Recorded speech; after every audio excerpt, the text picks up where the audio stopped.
امام اہل سنت نے فتاوی رضویہ میں لکھا کہ غوث پاک کہتے ہیں کہ انسانوں کے بھی پیر ہیں، ان سب کے پیروں کے پیر کا نام عبد القادر جیلانی ہے، جناتوں کے بھی پیر ہیں، ان سب کے پیروں کے پیر کا نام عبد القادر جیلانی ہے، اور فرشتوں کے بھی پیر ہیں، ان سب کے پیروں کے پیر کا نام عبد القادر جیلانی ہے۔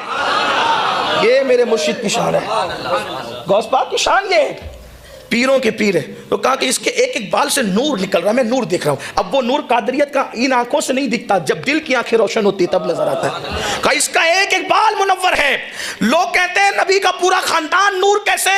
او نادان، جو صرف مرید ہو جائے غوث پاک اس کا بھی بال نور سے منور کر دیتے ہیں۔ جب مریدوں کی نورانیت کا یہ عالم ہے تو خود کی نورانیت کا عالم کیا ہوگا؟ اور جب خود کی نورانیت یہ ہے تو ان کی آباء و اجداد کی نورانیت کی شان کیا ہوگی؟ اسی لیے تو اہل سنت کے امام کہتے ہیں تیری نسل پاک میں ہے بچہ بچہ نور کا، تو ہے عین